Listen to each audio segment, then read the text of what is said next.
Kitco Mining's special coverage of the Precious Metals Summit is brought to you by Yukon Gold.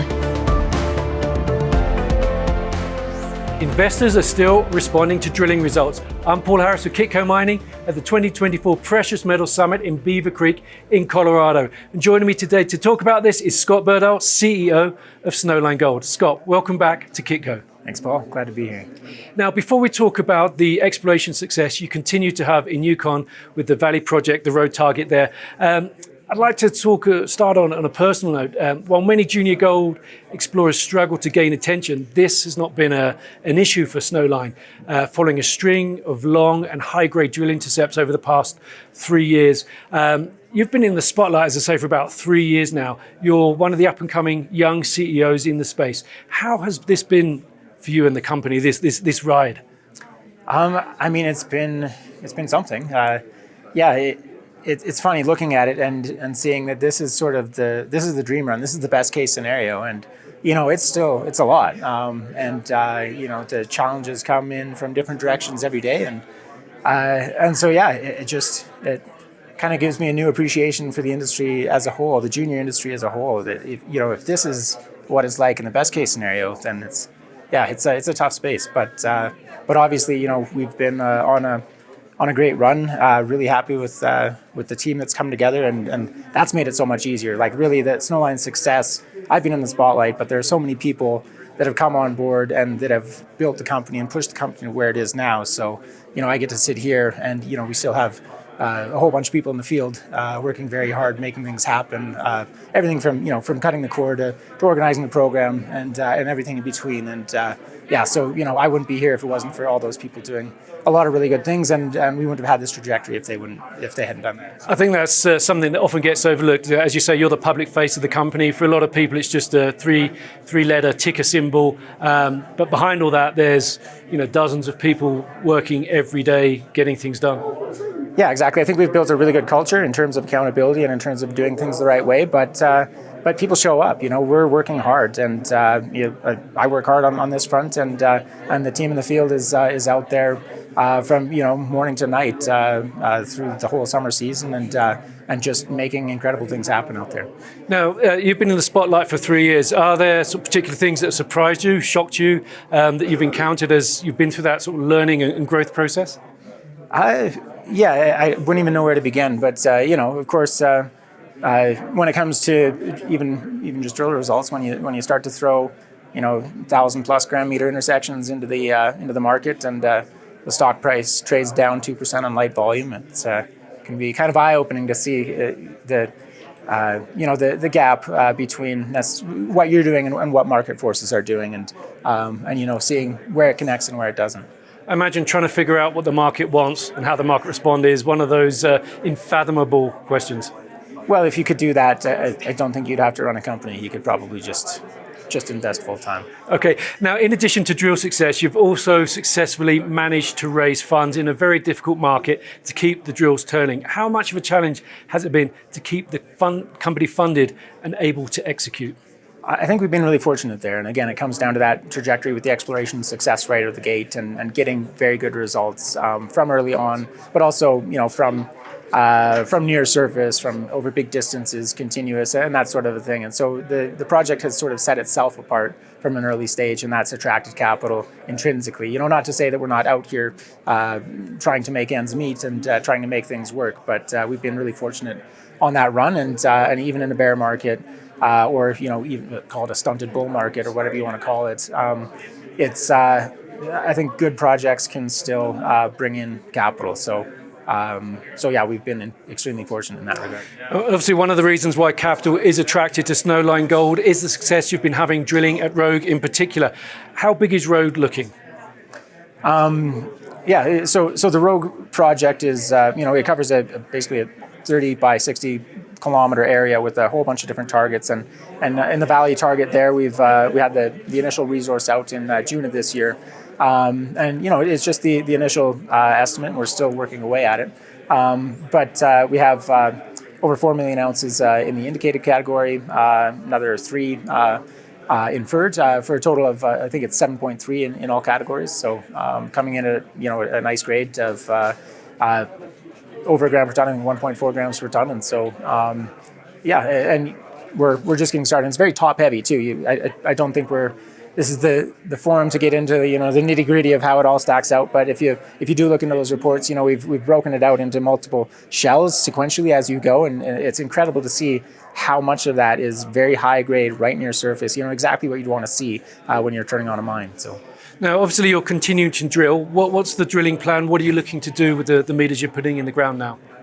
So we're looking to do two things with the drilling on Valley. One is stepping out and chasing these open edges of the system and seeing just how much more there is there, and how big we can build this thing. And the other is infilling. So our initial resource, it's a great resource. Just it speaks to the continuity that we were able to do so much with relatively little. We had drilled 28,000 meters into the system, and yet I don't think we're stretching in terms of our interpolation. Like I say, a lot of it's already in the indicated category. And so, but there's still big spaces nonetheless, even if we have a good idea. And so, some of these results that we're putting out are infill holes in big gaps in what we know there, and we have very high expectations for those holes. And what is normally the case, or what is maybe too often the case, just through Murphy's Law, you have a few good holes, and you go to infill a nice high grade area, and they don't hang together as well as you thought. What we've been seeing is they're not only hanging together as well as we thought, but we're getting holes that are better than the holes that we built the estimate around. So that's extremely encouraging to see. Now, I had the sort of privilege to do a site visit, I think 2, maybe 3 years ago, and during that visit, when we were on the ground, you were pointing out the dimensions of Valley. How is that growing? Is it going to fill up the valley? Is it going to extend beyond the valley, or is that what you're testing to try and find out? That's what we're trying to find out right now, and so we're going up the valley and down the valley, and we're still chasing zones of mineralization. They're starting to plunge down to depth in both of those directions, and then in terms of the width of the valley, there's a lot of room to play with to the southwest, but we're starting to get to a point where we're going to run into this mountainside on the northeast side, and now it's it just comes down to the numbers. Like, will the grade pull through that you can just kind of keep pushing in that direction, or do you get to a point where you just hit an economic limit of what makes sense to mine in that direction? And so that's an open question, and we'll see as we continue to explore. Is that also a factor of, as you get into the more mountainous terrain, the drilling becomes more difficult? Not so much. It's more that we're in a big, broad, flat valley bottom, and our current resource is just kind of hitting that low-hanging fruit, just that big, nice plum in the bottom of the valley. But as we chase it, and as it sort of dips, one of the dips is going off to the northeast, and so you're kind of going under. So you wouldn't necessarily go up onto the mountain to drill it. That would be fine. It's a ridge. We've drilled up there before. We can drill up there again, or you can even go onto the back of it and drill from back there. So it's not really a technical challenge to drill there. But I think a lot of the drilling would be either on the valley floor and going down under the mountain, or coming around from different angles. But the main point there is it's not so much about the drilling, it's just about the economics. And at what point, at some point, you find enough, and it's just a strip ratio problem, and you just push through it. Or you don't clear that hurdle, and that just becomes a natural limit of the growth of the system. So, like I say, we're still figuring out what that is, and how it'll shake out. But certainly, there are a lot of exciting open edges of the system that we're still pushing on, and keen to see how, both between the infill and the step outs, what shakes out at the end of this season. You mentioned a moment ago that early in the summer you put out a resource estimate. What are the plans of the milestones over the next 18 months? Where are you trying to get Snowline Gold to? Mm-hmm. And this is purely Valley. So we do have a lot going on regionally where, we've been very active in exploring a lot of different targets. But of course, Valley is, a bird in hand in an industry where that's worth many, many dozen in the bush. And so that's not lost on us. And so, in pushing ahead with Valley, we'd like to do an updated resource at the end of this season. And in that certainly within that 18-month time window, getting to some kind of, likely a PEA, just to get better numbers wrapped around things. And, we sort of tried to spoon feed some of the information there a bit, just in the resource estimate, in terms of breaking it out in those pits so you can see some of the better attributes of the deposit, because that's one thing we're excited about. It's not a system where we want to get a number out there and then say, this is our number, and, and that's kind of the story and that's who we are. Really, I think when it comes down to the scale and the grade that you have at Valley, it'll stand, and this is a very forward-looking statement, but I think it'll stand head and shoulders above a lot of similar deposits just because of those economics. Because when you have your mineralization in a low waste rock scenario, high grade scenario, starting right at surface, and that's the first thing you dig into, that's how you get good economics around a project. That's how you pay back capex very quickly. That's how you, it just does so many things for the project. I mean, that's a very tough decision to make, isn't it? Because as soon as you do a PEA, whether it's good, bad, or indifferent, that's going to anchor what the project could be in people's minds, and you could continue to have lots of exploration success that promises a lot of more upside, but that PEA will anchor. What are some of the factors you're considering about whether you actually take that step or not, or just keep drilling and keep expanding the resource? And also, obviously, on not just in Valley, but elsewhere on the road property. Yeah, I mean, you could make that same argument about putting out an initial resource estimate, and that's the number we have now will certainly be anchored in a few people's minds, even if we're able to, to grow from here. And I think it's also a question of where does it anchor you, is it something that's going to scale back people's expectations? Is it going to just kind of put us right where we are, and or is it something that's really going to highlight a lot of the attributes of the project that people don't necessarily appreciate yet? So those are some of the conversations we're having internally, and personally, I think that it's a project that has a lot of merit beyond just the resource numbers. Okay, let's talk a little bit about M&A. There's not a lot of big gold development projects out there. There hasn't been that much M&A. We've seen a few big deals recently, a big one announced today, obviously AngloGold Ashanti to buy Centamin, $1.9 billion deals, but Centamin's a producer. What are some of your thoughts on what's been happening in the M&A, what potential targets are, and what the market, what the producers are after? Yeah, well, I think the backdrop for for the current landscape is pretty significant. That we've had these sustained high gold prices, and we've pulled away from the inflationary effects, and we had the higher gold prices but the higher costs, and those seem to have decoupled, and you're seeing that in the bottom lines of these majors, and in a big way. So there's a lot of cash flowing around out there right now, and so it makes sense that M&A might heat up, and so it's good to see that. And at the same time, there's been an underinvestment in exploration for so long. Basically since the crash in 2012, the junior markets haven't really ever fully recovered to a healthy landscape that's really testing targets, left and right. There's some great companies out there doing a lot of great things, but it's a fairly small pool now. And so, what is next out there? And similarly, even just the creation of the junior industry over the past quite a few decades now, but the pull away in the 80s or 90s from a lot of majors kind of shutting down their exploration branch and just say, we'll just acquire things, that really gave rise to the junior market in its recent capacity. That was the first step of underinvestment, and now you have just the markets abandoning the junior markets, and so there's this paucity of new projects out there, and you see that in the discovery rates, not just for gold but across a whole range of different commodities, and I think that sets projects like ours up in a pretty enviable position, where we have something that's quite valuable. So it's we're happy to be where we are, I suppose. I imagine that Snowline Gold is a key target on many companies' watch lists. What will Snowline's fairy tale ending look like? It's to be determined.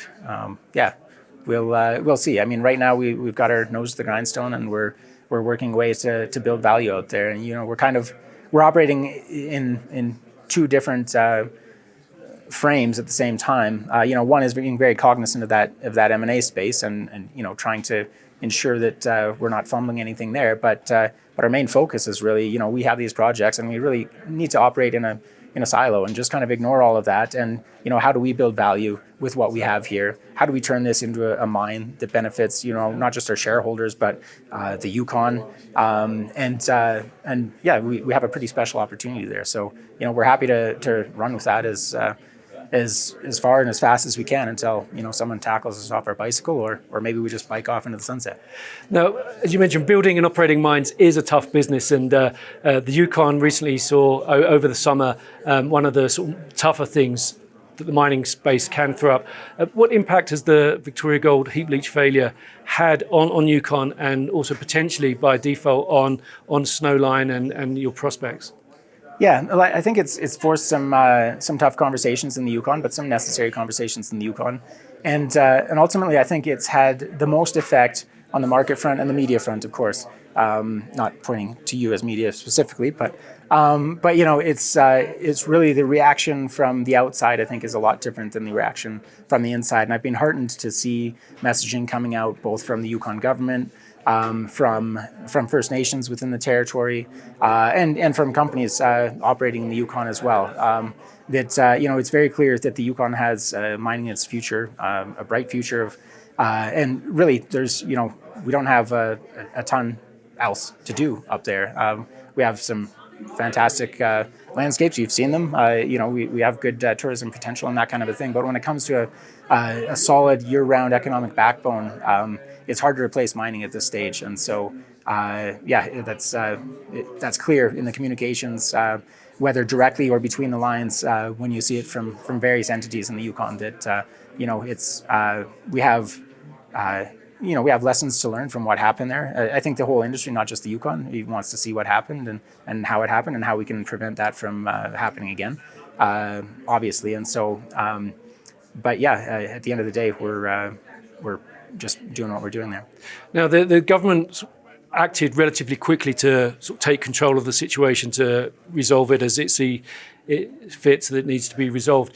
Will there be any potential regulatory aspects that come out of this, tightening of specific things that will make potentially environmental permitting that, a little bit more challenging?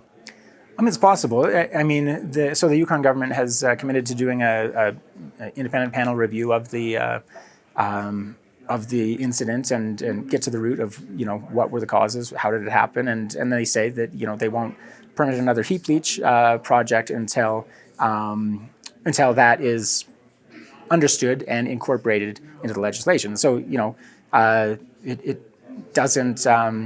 We don't know exactly what the cause was, and that's to be determined. And so it could be that it's any number of different factors, some of which may not need to lead to any sort of a regulatory change. And as it relates to Snowline specifically, while we do have certainly some heap leachable material out there, it's also very amenable to all kinds of different processing methods from what we've seen with our metallurgical testing to date. And our resource that we were discussing is all based around a mill-only scenario. We're not even considering heap leach at this point. Although, like I say, especially in the later years of the operation, as you start to get into higher strip ratios, some of that waste rock now might be, fine leachable material. And so, so we'll see what comes out of that review. I think that at least in terms of the response there, from a regulatory standpoint, the government is taking a fairly level-headed approach of saying, it's not the sky is not falling. They're not talking about things outside of heap leaching, and even within heap leaching, they're not saying it's not going to go ahead in the future. They just want to understand what happened and incorporate that appropriately to make sure it doesn't happen again. So, a perfectly reasonable approach to take from a regulatory framework. Okay, we are at an investment event. I imagine you've got lots of investors you've met with and will meet with. What's the message you're hearing from them? What kind of things are they wanting to see from a junior gold explorer? I think there's a lot of excitement about the regional prospectivity. There's they want to see more of the same from Valley and get a sense of where that's going. So a lot of really good conversations here, and there certainly seems to be a bit of extremely cautious optimism that one day eventually money might flow into the junior space. Well, that would be nice. How do you think the rest of the year will play out for Snowline Gold? Well, we've got we've got our program ongoing, so we're still active. 5 rigs turning out there, pushing ahead with Valley, pushing ahead on some of the regional targets, and we're still waiting for assays from I think around 22,000 meters of drilling out there. So we've got a lot to look forward to. Like I say, pushing ahead towards some kind of a resource update when we get all of our meters in from this season at Valley, and who knows what's out there on these other targets. We're excited to see what comes back from the phase 1 programs we've done. Well, I wish you the best of luck with that. Look forward to seeing the resource update as and when that comes out. Scott Berdahl, thank you very much for joining us today. Thanks, Paul. I'm Paul Harris, and this is Kitco Mining. Kitco Mining's special coverage of the Precious Metals Summit is brought to you by Yukon Gold.